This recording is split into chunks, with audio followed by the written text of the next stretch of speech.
Hello students, welcome to Mathematics for You. This is Real Numbers Part 2.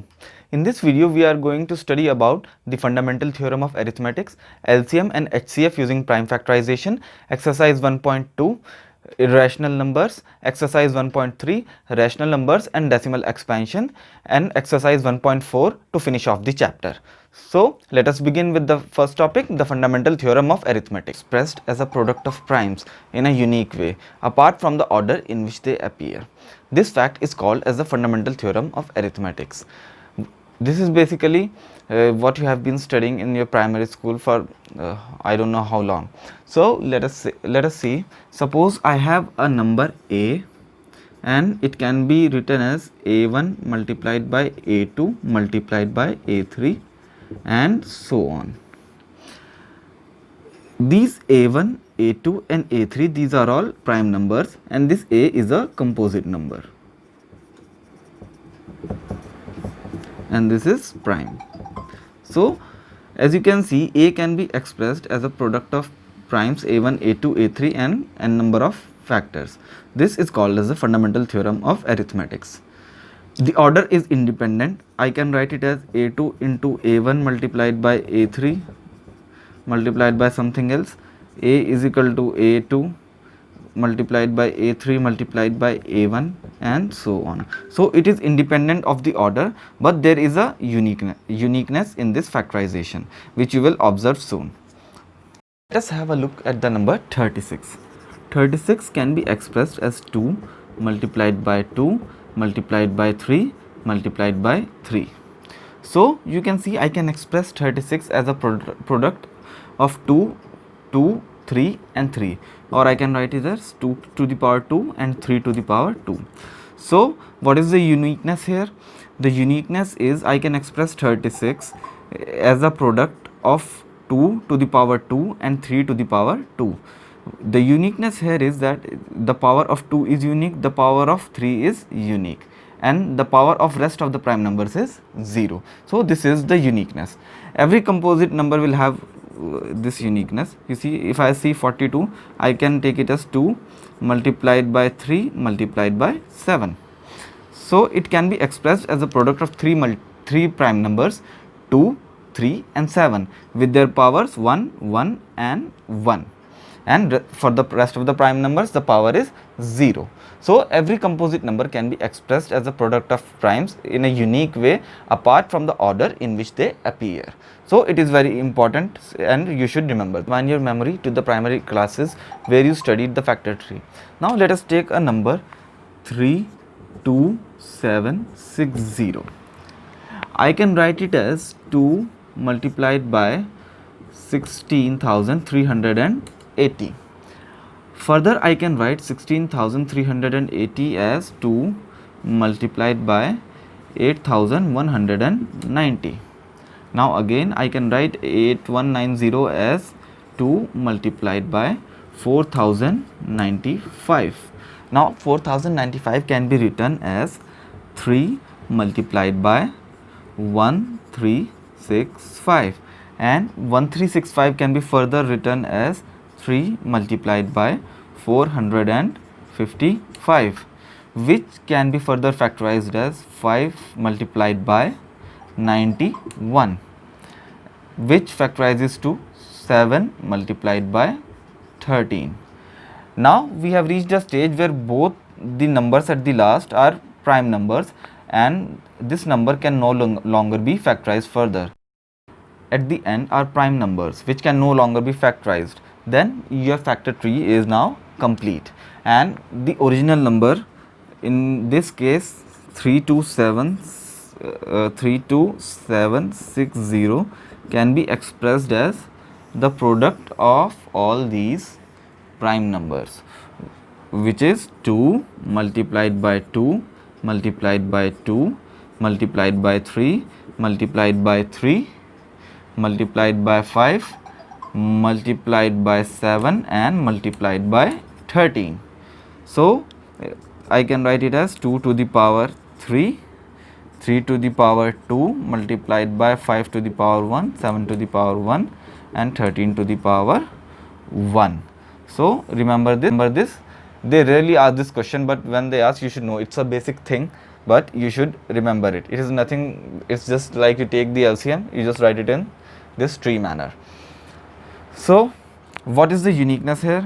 The uniqueness is that 32760 can be expressed as a product of 5 prime numbers 2, 3, 5, 7, 13, where the power of 2 is 3, power of 3 is 2, power of 5, 7 and 13 are 1. So this is your factor tree. Now let us come on to the next topic. Now let us take a question. Find the LCM and HCF of 6 and 20 by prime factorization method. So let us solve it. We know that 6 can be expressed by the product of numbers 2 and 3, which are both prime numbers, and 20 can be expressed as the product of 2 multiplied by 2 multiplied by 5. Now what is the HCF of 6 and 20? You all know how to do it, but let us revise. The HCF of two numbers is the product of the smallest power of the prime factor common to both the numbers, which, if you see 6, the power of 2 is 1 and 3 is 1.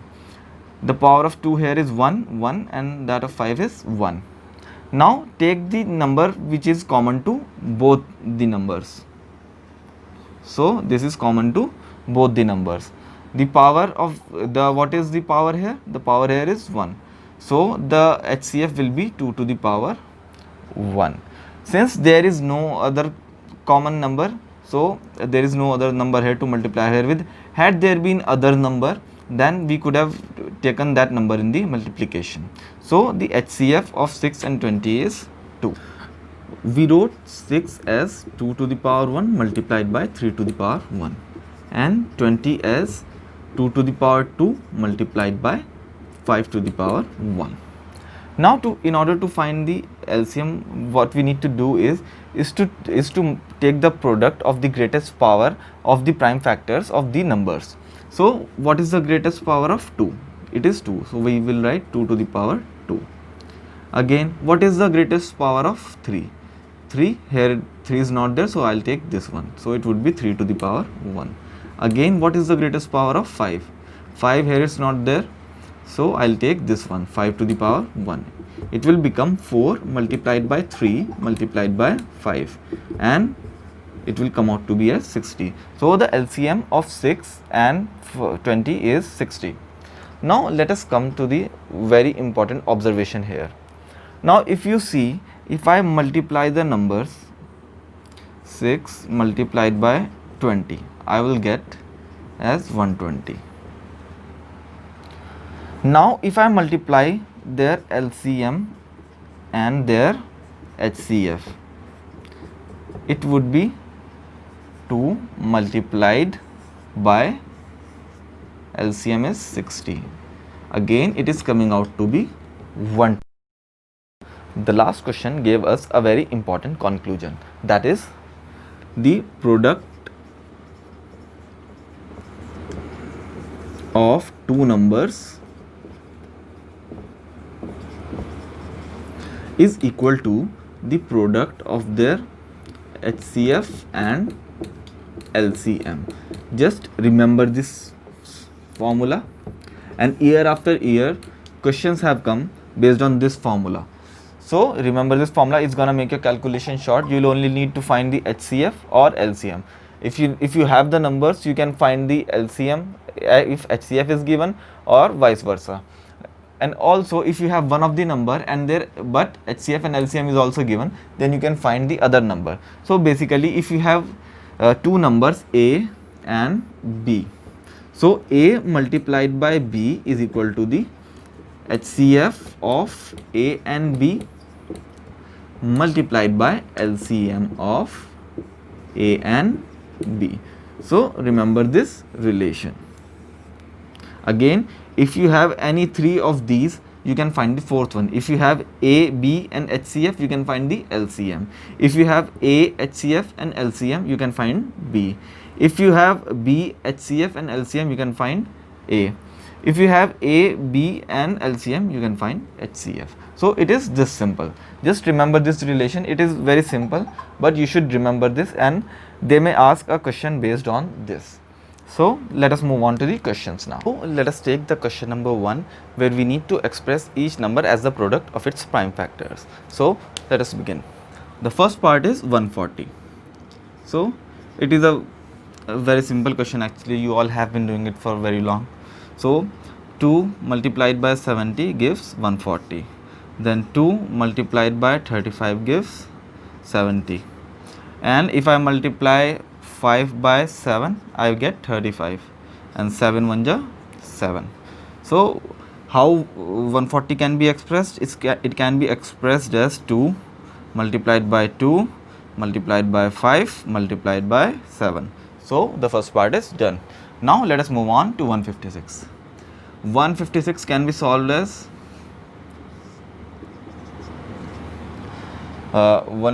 2 multiplied by 78 gives 156. 2 multiplied by 39 gives 78. 3 multiplied by 13 gives 39, and 13 1 ja 13. So 156 can be expressed as 2 multiplied by 2 multiplied by 3 multiplied by 13. Now let us move on to the third part. 3825 is to be expressed as a product of prime factors. If I multiply 3 by 1275, I get 3825. Again, I multiply 3 by 425, I get 1275. Now it would no longer be divisible by 3. So I move on to 5. 5 multiplied by 85 gives 425. Now again 5 multiplied by 17 gives 85, and 17 1 ja 17. So 3825 can be expressed as 3 multiplied by 3 multiplied by 5 multiplied by 5 multiplied by 17. So these three are expressed as a product of prime factors. Now let us move on to the fourth part. 5005 as the product of its prime factors. If I multiply it by 5, I get 1001. 5 multiplied by 1001 gives 5005. If I multiply by 7, I get 143. 7 multiplied by 143 gives 1001. Now if I multiply 11 by 13, I get 143, and 13 1 ja 13. So what are the prime factors? 5005 is equal to 5 multiplied by 7 multiplied by 11 multiplied by 13. So this is the fourth part. Now fifth part, what we are gonna do?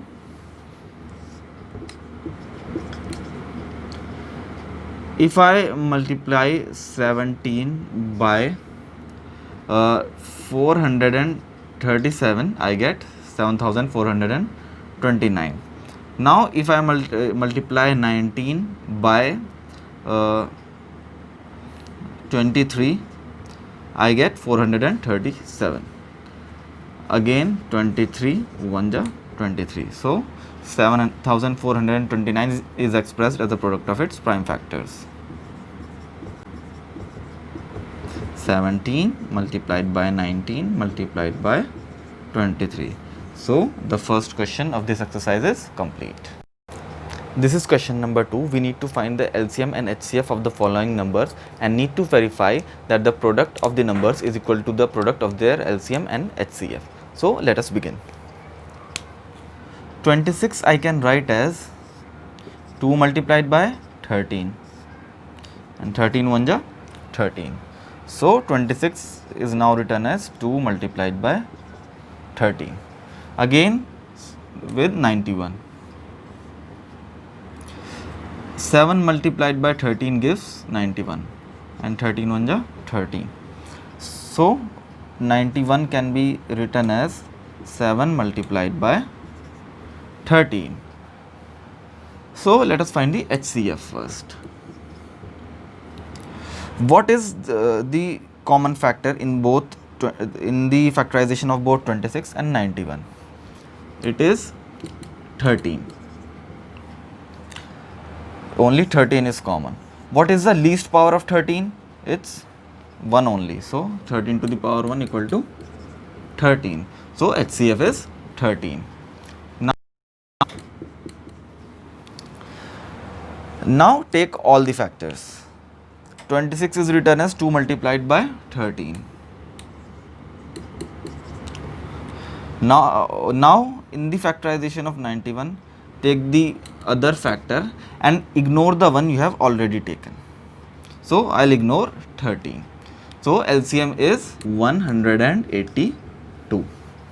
So the first part of this discussion is done. Now I need to verify that the product of the numbers is equal to the LCM multiplied by HCF. So let us verify. What are the numbers? 26 multiplied by 91. If I multiply 26 by 91, I get 2366. Now let us take HCF multiplied by LCM. HCF is 13 and LCM is 182. Again, what I get the result is it's 2366. As you can see, the product of numbers 26 and 91 is 2366, same as the product of their LCM and HCF. So this is verified. This relation is second part. 510 and 92. So again we proceed as 2 multiplied by 255 gives 510. 3 multiplied by 85 gives 255. 5 multiplied by 17 gives 85, and 17 1 ja 17. So 510 can be written as 2 multiplied by 3 multiplied by 5 multiplied by 17. Again 92 can be expressed as 2 multiplied by 46. 2 multiplied by 23 gives 46. 23 multiplied by 1 gives 23. So 92 is equal to 2 multiplied by 2 multiplied by 23. Now let us find the HCF first. What is the common factor in both of the? It's 2. One more thing, I can write this as 2 to the power 2 multiplied by 23. Now there is only one common factor, 2. What is the least power of 2 in these two? It's 1. So the HCF is 2. Now the first prime factor is 2. The highest power of 2 in the factorization of these two numbers is 2. So 2 to the power 2. The next factor is 3. The highest power of 3 in the factorization of both these numbers is 1. So 3 to the power 1 multiplied by, again I can write 5 to the power 1 and 17 to the power 1 and 23 to the power 1. This can be written as 4 multiplied by 3 multiplied by 5 multiplied by 7 multiplied by 23. The result I am going to get is 23460, 23,400. Now let us verify the relation LCM into HCF is equal to the product of the numbers. If I multiply 510 by 92, I get the result as 46,920. This is what I am going to get. Now if I multiply the LCM and HCF, that is 23460 multiplied by 2. What I am going to get is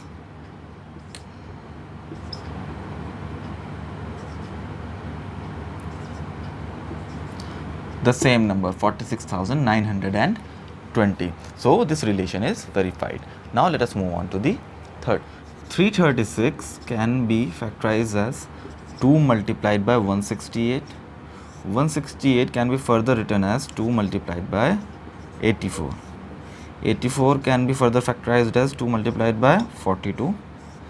2 multiplied by 21. 3 multiplied by 7 and 7 multiplied by 1.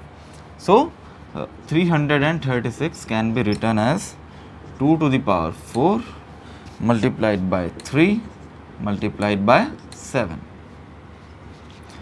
Now let us see 54. 54 can be written as 2 multiplied by 27, 3 multiplied by 9. 9 can be written as 3 multiplied by 3, 3 1 the 3. So 54 can be written as 2 multiplied by 3 to the power 3. Let us find the HCF first. HCF of these two numbers can be written as, take the common factor. The first common factor is 2. What is the least power of 2? It's 1. So 2 to the power 1. Multiplied by another common factor. The other common factor is 3. What is the least power of 3? It's 1. So HCF is 2 multiplied by 3, 6. Now let us find the LCM. The first factor is 2 to the power 4. 2 multiplied by the first number is 2. What is the highest power of 2? It's 4. Multiplied by 3. What is the highest power of 3? It's 3. Multiplied by 7. So the LCM of this is 2 to the power 4 multiplied by 3 to the power 3 multiplied by 7, which comes out to be 3024. Now let us verify this relation. The product of two numbers is equal to LCM multiplied by HCF. If I multiply HCF and LCM, I get 6 multiplied by 3024. The result comes out to be 18144. Now the product of the two numbers. If I multiply 36 by 54, I get the same result, 18,144. So this relation is verified. So question number 2 is now complete. This is question number 4. Given that HCF of 306 and 657 is equal to 9, find the LCM of 306 and 657. It is a very simple question. If you remember the formula, that the product of two numbers A multiplied by B is equal to the LCM of A and B multiplied by HCF of A and B, which implies that LCM of A and B is equal to the product of numbers divided by the HCF of two numbers. So I can write it as, what are the two numbers? 306 multiplied by 657, and what is the HCF?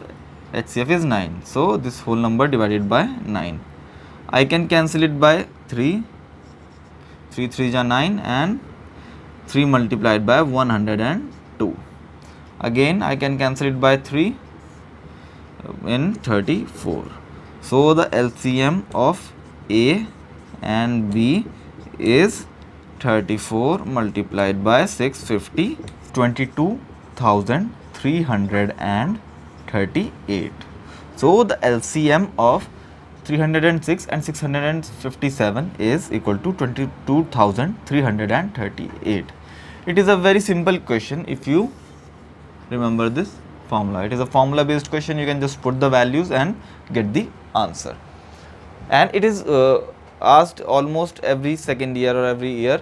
It is a very common question in your board exam. So just prepare these kind of questions very well. We need to check whether 6 to the power n can end with the digit 0. Any number which ends with 0 should have 10 as one of its factors. which means the prime factors 2 and 5 should be the components of that number.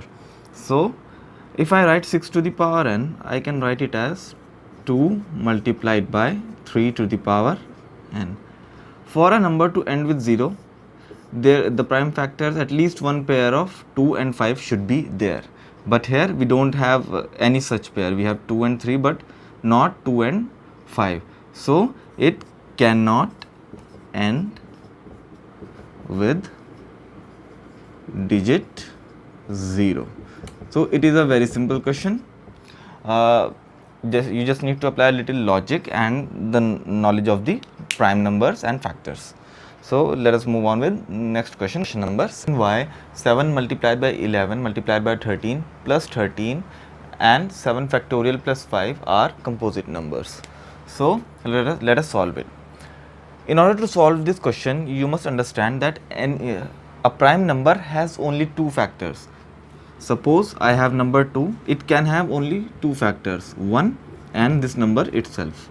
Similarly with 3, it can have 1 and 3 itself as one of its factors. So a prime number can have only two factors, the number itself and 1. If it has any other factor other than the number itself and 1, then the number is composite. So let us solve the first part.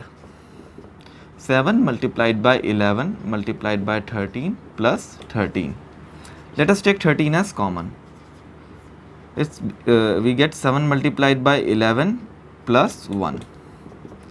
13 multiplied by 77 plus 1, which turns out to be 13 multiplied by 78. 78 can be written as 13 multiplied by 6. It can be written as 13 to the power 2 and 6 can be written as 2 multiplied by 3.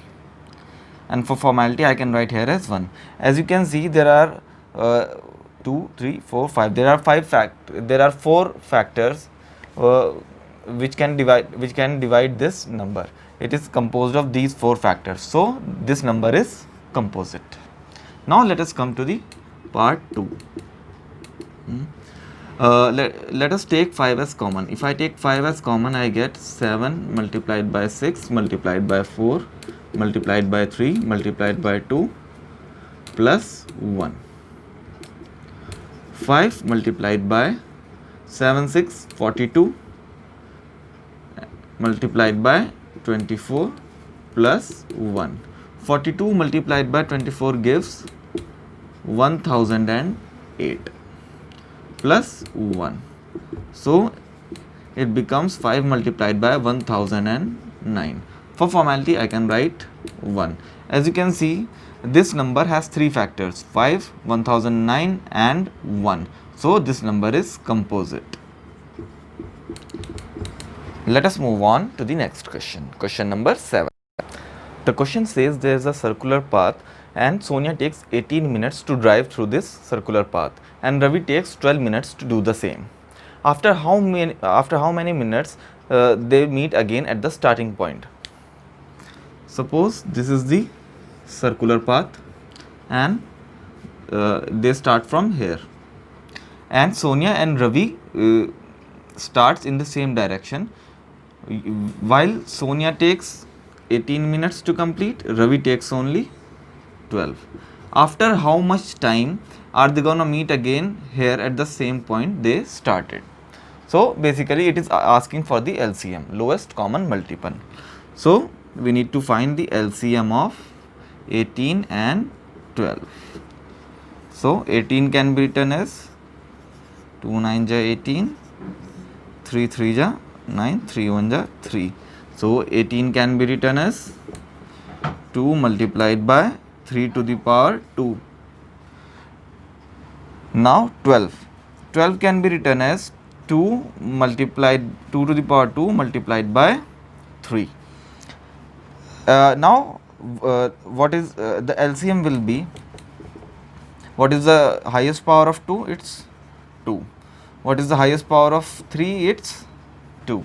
So 2 to the power 2 multiplied by 3 to the power 2, which makes it 4 multiplied by 9, which is equal to 36. So after 36 minutes, Sonia and Ravi are going to meet at the same point again. With this question, this exercise is now complete, and we can move on to the rational and irrational numbers. All those real numbers which can be expressed in the form of P upon Q are called as rational numbers, and the numbers which cannot be expressed in the form of P upon Q are irrational numbers. So, numbers which can be expressed in the form of P upon Q are all rational numbers.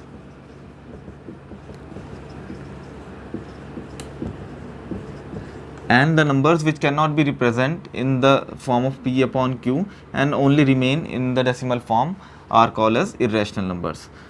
So suppose we have 3.1416 and so on, that is pi. Pi is an irrational number.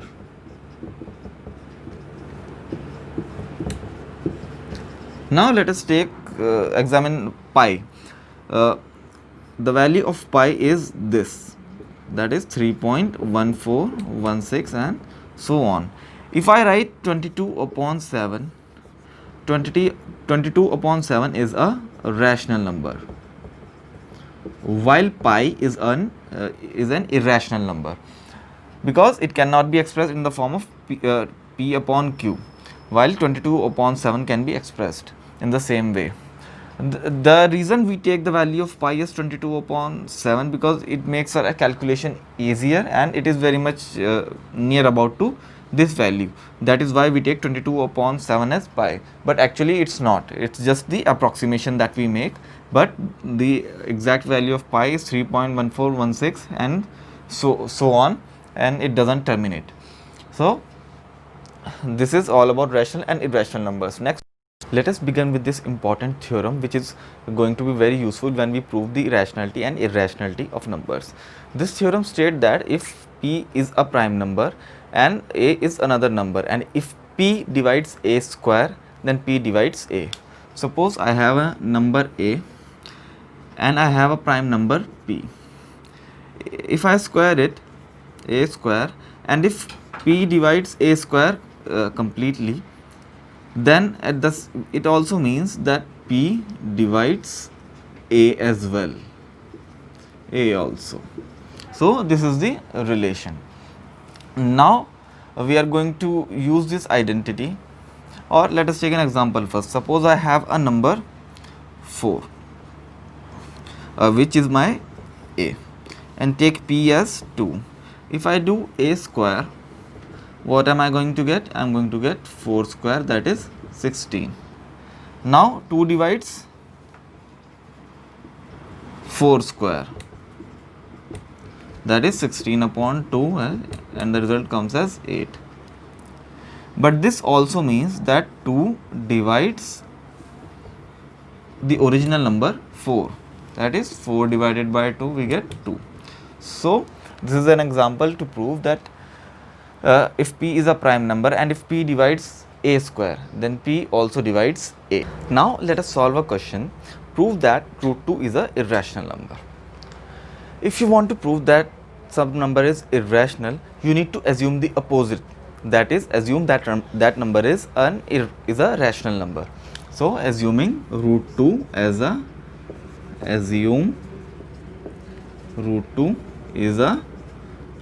rational number, which is a false assumption, which means root 2 can be expressed in the form of P upon Q, because all rational numbers can be expressed in the form of P upon Q. If I further simplify P and Q, I get A and B.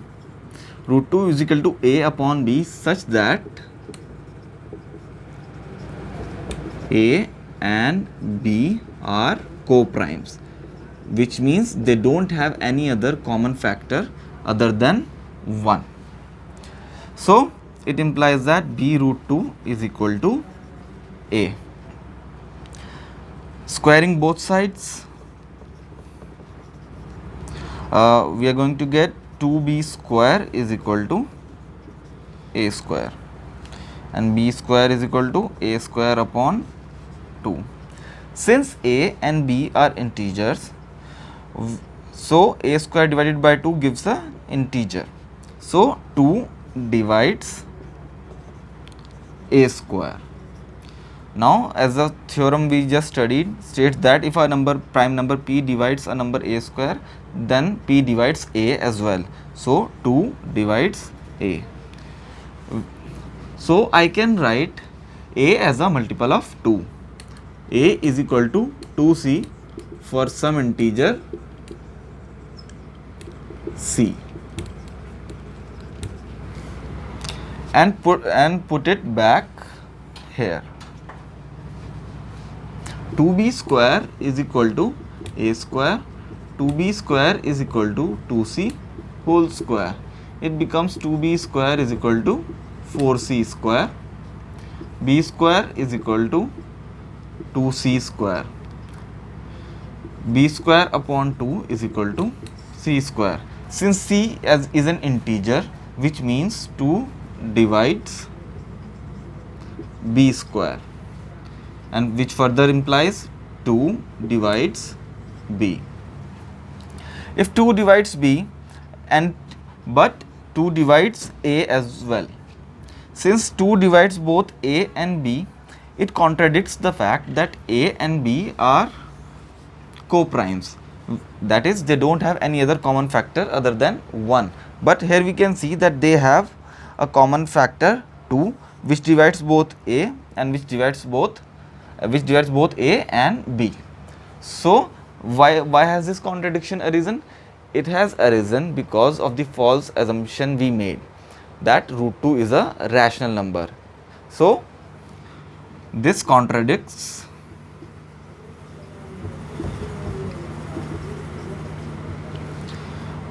root 2 is rational. So root 2 is an irrational number.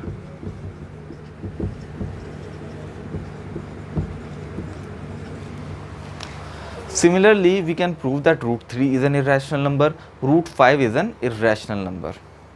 One of the qualities of irrational numbers is that if an irrational number is added or subtracted with some other number, then the whole number becomes irrational. You should remember this property, that root 2 is a number. The same way, and using exactly the same steps, we can prove that root 3 and root 5 are irrational numbers. Let us take an example of root 3 now. Take a false assumption that root 3 is a rational number. Since it is a rational number, it can be expressed in the form of p upon q, and further it can be expressed, root 3 can be expressed as a upon b, such that a and b are co-primes. This is a very important thing that you need to remember. Now b root 3 is equal to a, and after squaring both sides we get 3b square is equal to a square, and b square is equal to a square upon 3. Since a and b are both integers, which implies that a square and b square are both integers, which implies that 3 divides a square. That is why we are getting an integer b square. Since 3 divides a square, 3 divides a, which implies that a is a multiple of 3 and can be expressed as a is equal to 3c for some integer c. And putting this value here, we get 3b square is equal to a square, and finally we get b square upon 3 is equal to c square. Since c is an integer, c square is also an integer, which implies that 3 divides b square, and if 3 divides b square, it also implies that 3 divides b. Since a and b are both divided by 3, it contradicts the fact that a and b are co-primes. Why has this contradiction arisen? The same, because we took a false assumption that root 3 is a rational number. It is not a rational number, it is a irrational number, hence proved. The same way you can prove that root 5 is an irrational number. And if there is another question where there is addition and subtraction with a irrational number, and you need to prove that the whole number is an irrational number, then you can use these results. Root 2, root 3, root 5 are irrational numbers, and use these results to prove that the number is irrational. Now let us move on to the next question. Start with exercise 1.3. The first problem is to prove that root 5 is an irrational number, which is exactly similar to the problem of root 2 and root 3. So we are going to do exactly the same way we did. We proved root 2 and root 3 as irrational numbers. First, we are going to assume that root 5 is a rational number. We are going to make this false assumption, which means root 5 can be expressed in the form of p upon q, which can be further simplified as a upon b, such that a and b are co-primes. This is the most important thing that we are going to that we've noted here. Now this implies b root 5 is equal to a. Once we square on both sides, we get 5b square is equal to a square. B square is equal to a square upon 5. Since b and a are integers, this implies b square and a square are also integers. This means a square is divisible by 5. And since a square is divisible by 5, that means a is also divisible by 5. So we can express a as a multiple of 5, as a is equal to 5c for some integer c. Now putting this a is equal to 5c in this equation, let us mark this as equation number 1. So putting this in equation number 1, we get 5b square is equal to a square. Instead of a, I put 5c. 5b square is equal to 5c whole square. 5b square is equal to 25c square. This gives us b square is equal to 5c square and c square is equal to b square upon 5. Again, b square and c square are both integers. So 5 divides b square, and since 5 divides b square, 5 divides a. So we have seen that 5 divides both a and 5 divides b. So 5 divides both a and b. But this contradicts the fact that a and b are co-primes, and which means they have no other common factor other than 1. But this contradiction has arisen now. So why has this contradiction arisen? Because of our false assumption that root 5 is a rational number. So it is a irrational number. So first problem is complete. Let us start with problem number 2. In question number 2, we need to prove that 3 plus 2 root 5 is a irrational number. So again we are going to do the same way by assuming that 3 plus 2 root 5 is a rational number.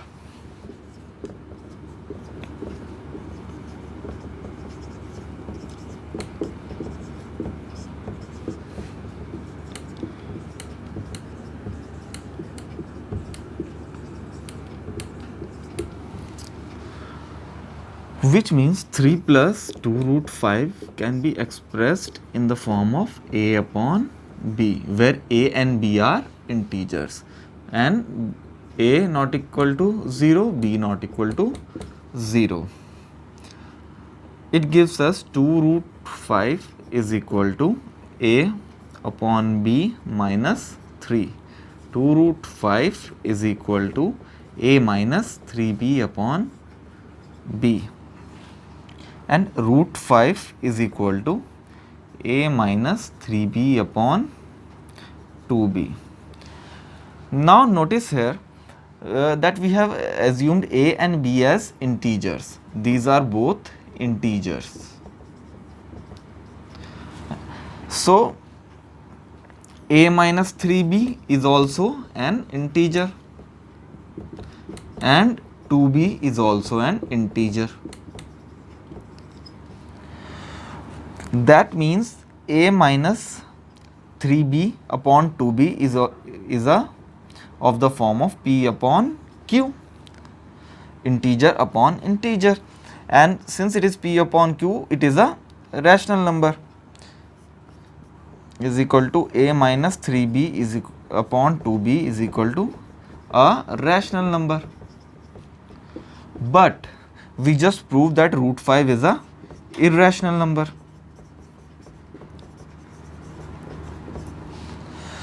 Irrational number equal to rational number, this is not possible.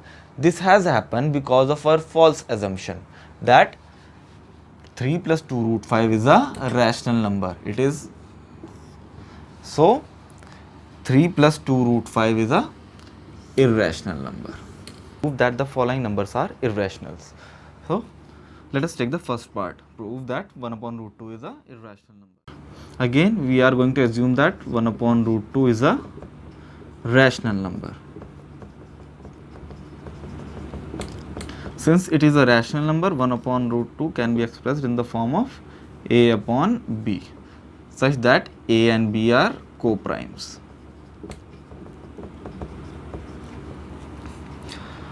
Now squaring both sides, I get 1 upon 2 is equal to a square upon b square, which implies a square b square upon 2 is equal to a square.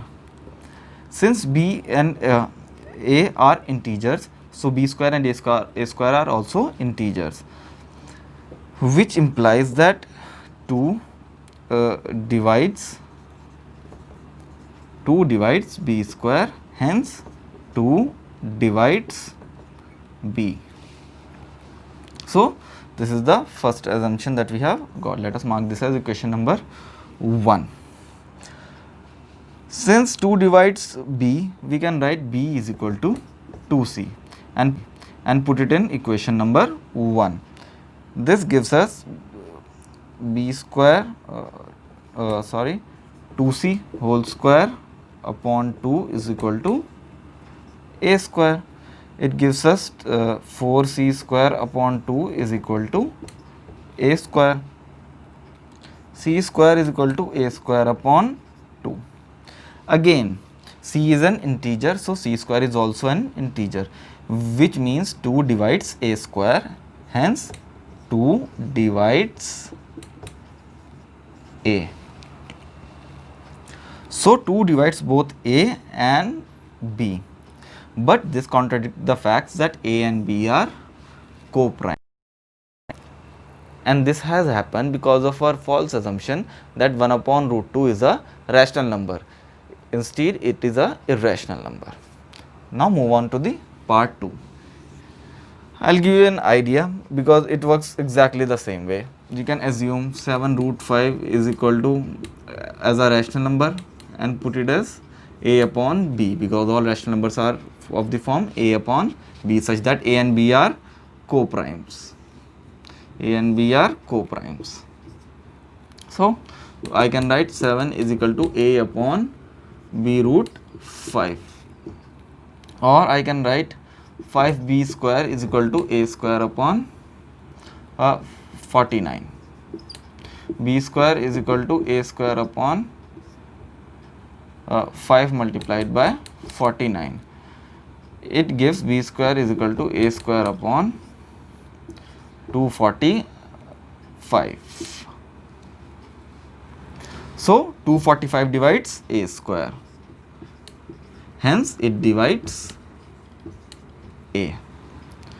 Now assuming a as 245 c for some integer c, so and put it back here, b square is equal to 245 square c square upon 245. It gets cancelled, so I get c square is equal to b square upon 245. So since c is an integer, c square is also an integer, so 245 divides b square and hence 245 divides b. So 245 divides a and 245 divides b, but this contradicts the fact that a and b are co-primes, and this has happened because of our false assumption that 7 root 5 is a rational number. So it is a irrational number, hence proved. Another question where we proved that an irrational number added with a rational number, and the result came out that if a irrational number is added to a rational number or multiplied with a rational number, then the result is a irrational number. So we are going to prove that again. Assume that assume 6 plus 5 root 2 is a rational number. It is our common assumption. We have assumed this in all of our questions. and again we are going to assume this. So 6 plus 5 root 2 can be expressed in the form of a upon b, and here a and b are co-primes, that is they have no common factor except 1. Now 5 root 2 can be written as a upon b minus 6. So 5 root 2 is equal to a minus 6b upon b, and root 2 is equal to a minus 6b upon 5b. This we have written it in this manner. Now a and b are integers, 5b is also an integer. So integer upon integer is a rational number. So a minus 6b upon 5b is a rational number.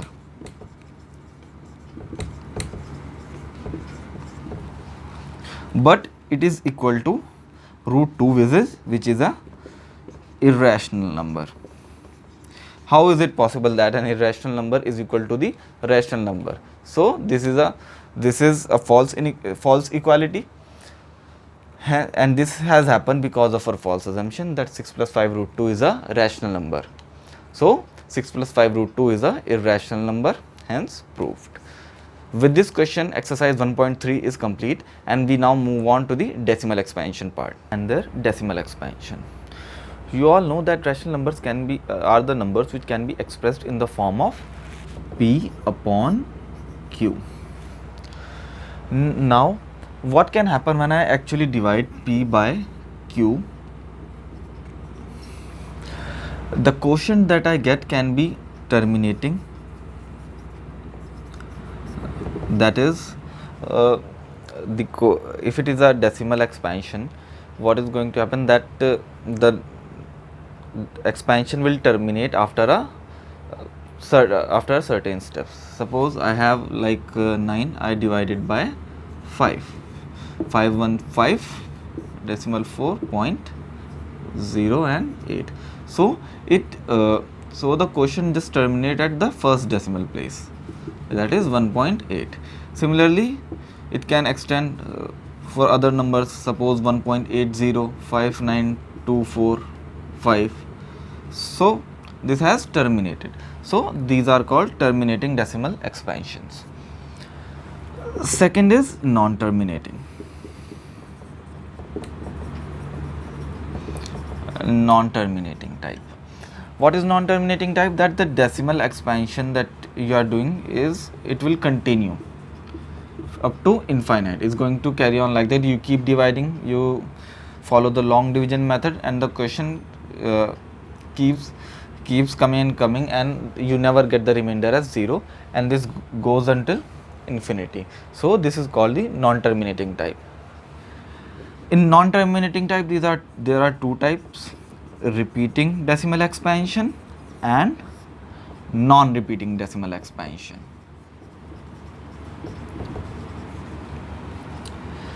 If the decimal expansion repeats after a certain steps, or after a certain number, it repeats itself. There's a pattern in the expansion. It is non-terminating, but it repeats. The numbers keep repeating themselves in a certain pattern. That is called as repeating non-terminating decimal expansion.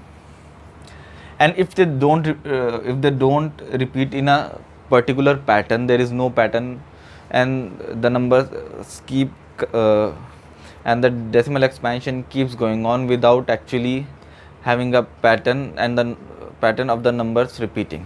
So that is non-terminating, non-repeating decimal expansion. Let us take an example. Suppose I have decimal expansion 1.5024 5024 5024. If you can see, the decimal expansion repeats 5024. Once it reaches 4, it again starts with 5 and ends with 4. 5024 and again 5024. So this is repeating non-terminating decimal expansion. It keeps going on like that. Here it can be anything: 5.59241331 5 4, 9, something like that. It keeps going on, but it doesn't have a repeating pattern. So that is non-repeating, non-terminating decimal expansion. This is so theorem number 1 states that let x be a rational number whose decimal expansion is terminating. Then x can be expressed in the form of p upon q such that p and q are co-prime and q is of the form 2 to the power n, 5 to the power m, and where n and m are non-negative integers. This is what the theorem number 1 states. What it says is that let x be a rational number and its decimal expansion is terminating. That is, the decimal expansion terminates after a certain digits. Then x can be expressed in the form of p upon q, where q is of the form of 2 to the power n multiplied by 5 to the power m, where n and m are non-negative integers. It can be 0 or positive integers. This is what this theorem states. It is a very important theorem and can be asked in the exam. Now let us move on to the theorem number 2. Theorem 2 states that let x is equal to p upon q be a rational number and q is of the form 2 to the power n multiplied by 5 to the power m. Then the decimal expansion of x is such that it terminates. What it is saying that let x is equal to p upon q be the rational number and q is of the form 2 to the power n multiplied by 5 to the power m, where n and m are non-negative integers. If q is such and x is equal to p upon q, then x has a decimal expansion which terminates. The decimal expansion will terminate after certain steps. Theorem 3 states that let x is equal to p upon q be a rational number such that p and q are co-prime and prime factorization of q is not of the form 2 to the power n multiplied by 5 to the power m. Then the decimal expansion of x is non-terminating. What I mean to say is, if x is a rational number of the form p upon q, but q is not of the form 2 to the power n multiplied by 5 to the power m, then the decimal expansion of x will be non-terminating. Decimal expansion.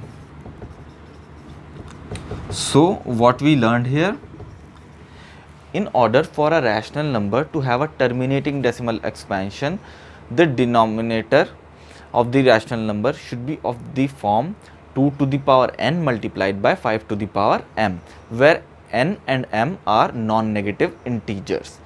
That is, they can take value 0 and all positive integers and no other prime number.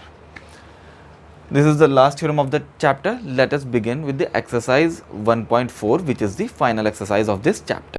Question number 1, what it's saying is, we need, without performing the long division, we need to determine whether the rational numbers are having terminated decimal expansion or not.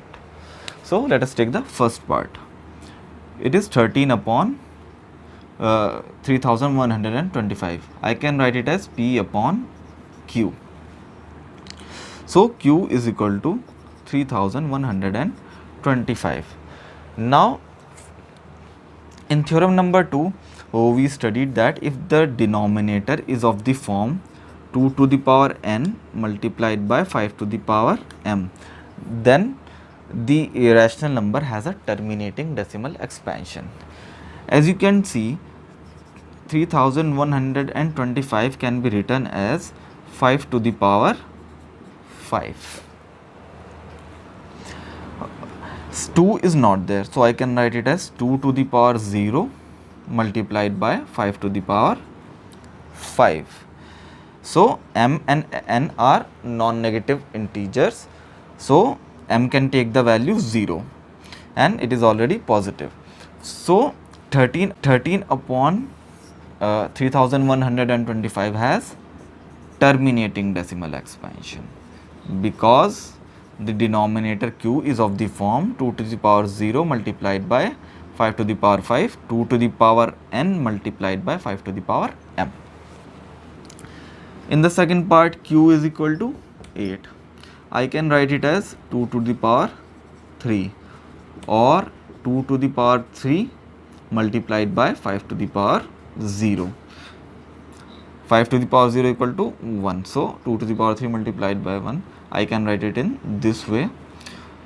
Since it is of the form 2 to the power n multiplied by 5 to the power m. 17 upon 8 has a terminating decimal expansion. In third part, q is equal to 455. Q can be factorized as 5 multiplied by 7 multiplied by 13. As you can see, q is not of the form 2 to the power n multiplied by 5 to the power m. There is 5 but there is no 2 and there are two other prime numbers. So it is not of this form. So this has non-terminating decimal expansion.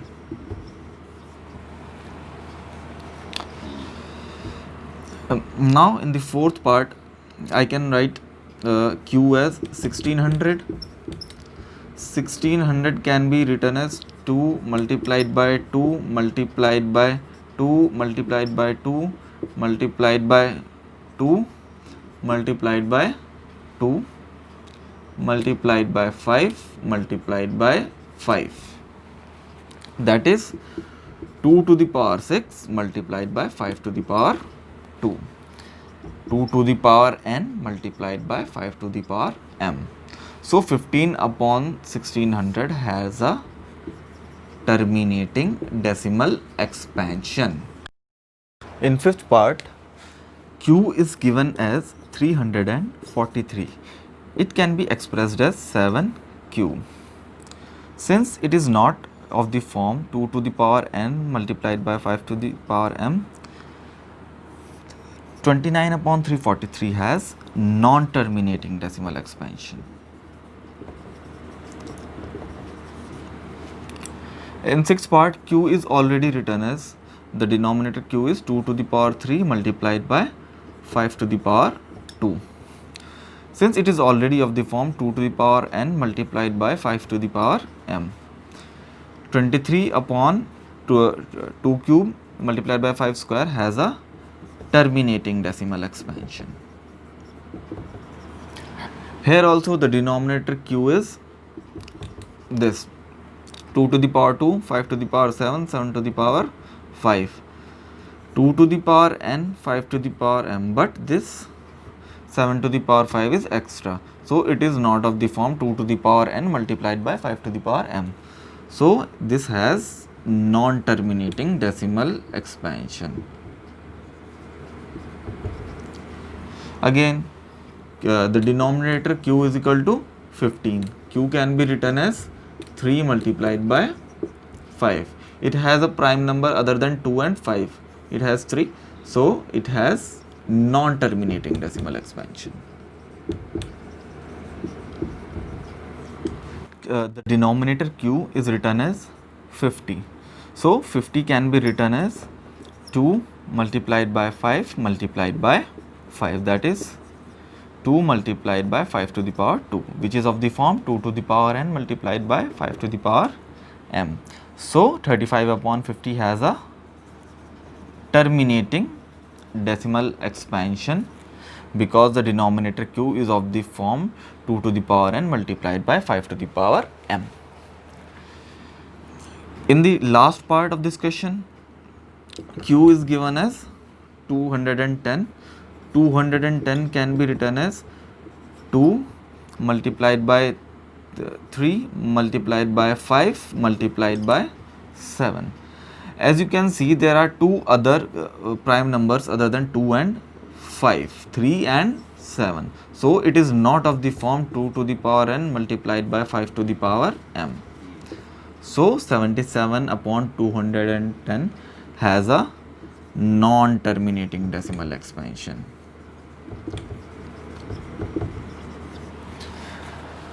Oh, with this, the question number 1 is complete. We now move on to the question number 2 of this exercise. Number 2, it is asking to write the decimal expansion of all those numbers in question number 1 which have terminating decimal expansion. So you can perform you all know how to do the long division. So you can find the decimal expansion of all those rational numbers in question number 1 which have a terminating decimal expansion.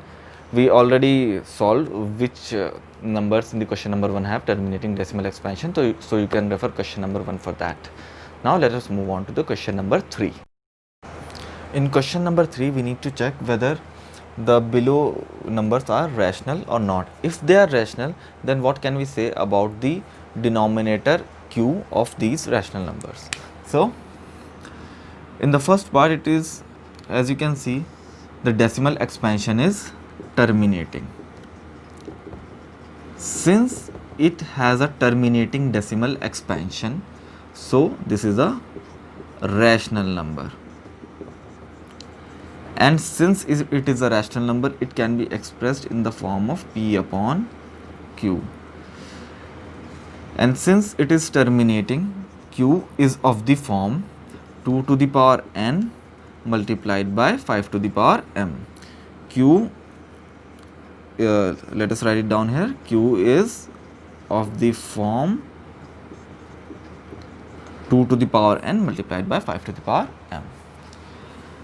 Now let us move on to the second part. As you can see, in second part, the decimal expansion is non-terminating and non-repeating. It is going on and the pattern is not repeating. So this is irrational number. And in question it is asking only about rational numbers, so we need not go further. This is irrational number. In third part, there is a bar here. In third part, it is 4, 3, 1, 2, 3, 4, 5, 6, 7, 8, 9 bar, which means it is repeating. So this has this has a decimal expansion which is non-terminating plus repeating. And if it is non-terminating but repeating, then it is a rational number which is of the form p upon q. And q, since it is non-terminating, q is not of the form 2 to the power n multiplied by 5 to the power m. This is what we can say about this number. So the first part is it is rational number and q is of the denominator q is of the form 2 to the power n multiplied by 5 to the power m. Second part, the number is irrational because it is non-terminating, not repeating. Third part, it is non-terminating plus repeating, so it is rational number and rational numbers are of the form p upon q. But since it is non-terminating, the denominator q is not of the form 2 to the power n multiplied by 5 to the power m. With this, the exercise 1.4 is complete and this chapter is technically complete. On to some important conclusions and some important formulas in this chapter, then we can finish this chapter. The first that we studied in this chapter is the Euclid's division lemma, where if a is equal to bq plus r, where a and b are two integers, q is quotient and r is remainder. A is greater than b and 0 less than equal to r less than b. The second important formula is the LCM and HCF relation. If a and b are two positive integers, then LCM of a and b multiplied by HCF of a and b is equal to the product of the two numbers a and b. Valid for two numbers, not for three numbers. If you apply this relation in for three positive numbers, the result you are going to get is wrong. For three numbers p, q and r, LCM can be found out by using the relation LCM of p, q and r is equal to P multiplied by Q multiplied by R multiplied by HCF of P, Q and R divided by HCF of P and Q multiplied by HCF of Q and R multiplied by HCF of R and P. This is a very important relation, please remember this. And fourth relation is also similar. Here we found out the LCM, here we will find the HCF of numbers P, Q, R. It is equal to P multiplied by Q multiplied by R multiplied by LCM of P, Q and R divided by LCM of P and Q multiplied by LCM of Q and R multiplied by LCM of R and P. These are very important formulas, and if a question comes from them, you can directly put the values and get the answer, especially in the last three formulas. First one, you will have to follow the long division method. So these are some formulas. With this topic, I'm going to finish off this chapter. I hope you had a good learning experience in this video, real numbers part 1 and real numbers part 2. If you found this video helpful, please like this video and subscribe to this channel. Thank you and have a nice day.